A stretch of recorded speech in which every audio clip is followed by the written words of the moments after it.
is a season of the year in which every country puts on its most beautiful raiment. In Japan, it is in cherry blossom time. This particular season has a vital effect upon the native people who bask in the beauties of spring as they walk through the numerous parks where the cherry trees bloom in luxuriant profusion. Foreigners visiting this country are immediately struck by the affection of the people for flowers, trees, and natural beauties of every kind. The cherry trees of Japan do not produce fruit.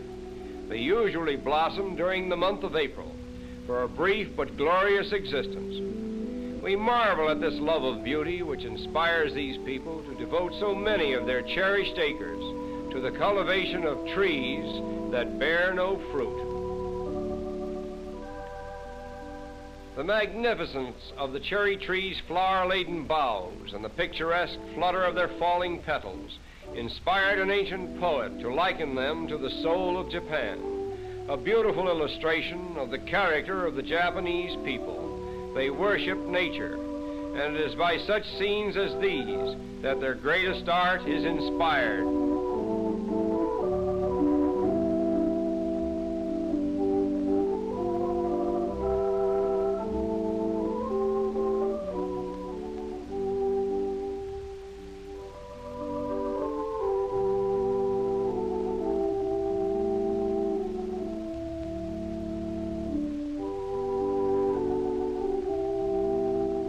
Just outside this dreamy realm of cherry blossoms, in the streets of Tokyo, we observe that the poetic character of the country has in no way interfered with its material development.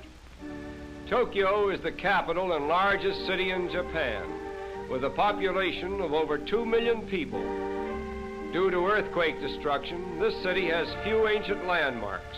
Its modern buildings, however, are supported by steel rafters, which bend but seldom break when the earth tremors.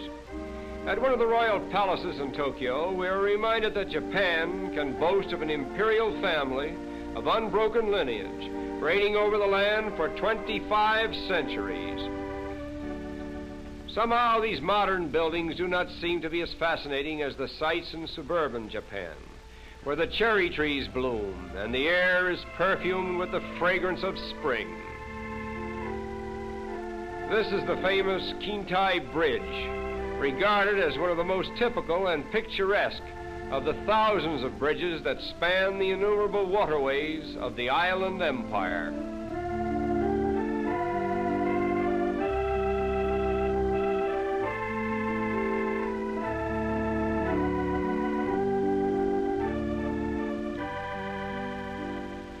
Through the whole town of Nikko, there is only one main thoroughfare.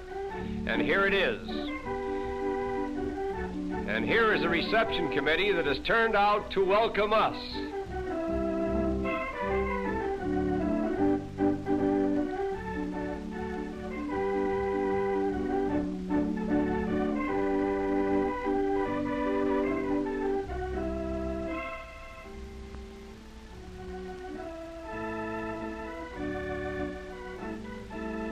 An unpretentious street, to be sure, but for centuries it has borne the constant procession of pilgrims coming from all parts of Japan to visit the shrines at Nikko. And now we come to Nikko's most hallowed ground, the Shinto shrines. In Japanese history, we read that there were 15 powerful leaders called shoguns, who for several centuries practically controlled the political history of Japan.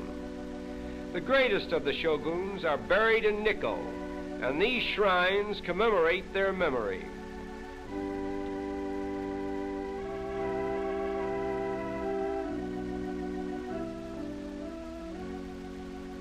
Here is a Shinto priest in a typical costume. Shintoism, a combination of ancestor and nature worship, in which the emperor is regarded as the supreme being on earth.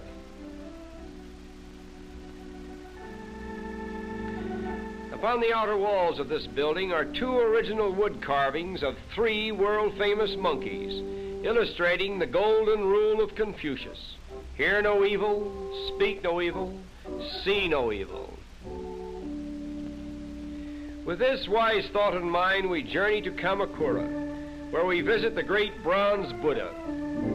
This monument stands 50 feet high, with a circumference of 98 feet. The eyes are 4 feet wide and are said to be of pure gold. The hands in the lap, palms upward and thumbs touching, are the Buddhistic attitude of firm faith.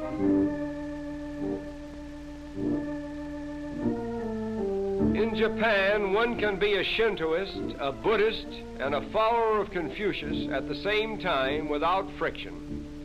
The Japanese believe that mere names and forms of religion cannot change the fundamental laws of creation, which they all worship and obey alike. The colossal calm of this impressive figure lingers in our memory as we drive on to the picturesque harbor of modern Yokohama, where our boat is waiting to take us back to the Western world. This beautiful harbor is the gateway to and from the Orient, for here all trans-Pacific steamships meet and depart. It is also the terminus of the lines to Australia, China, India, and the Mediterranean ports. And now it is time for our boat to cast loose from its moorings and point its bow in the direction of home. We leave Japan with a better knowledge of its picturesque traditions and modern development. And in answer to our English farewell, we hear the Japanese sayonara, which means goodbye.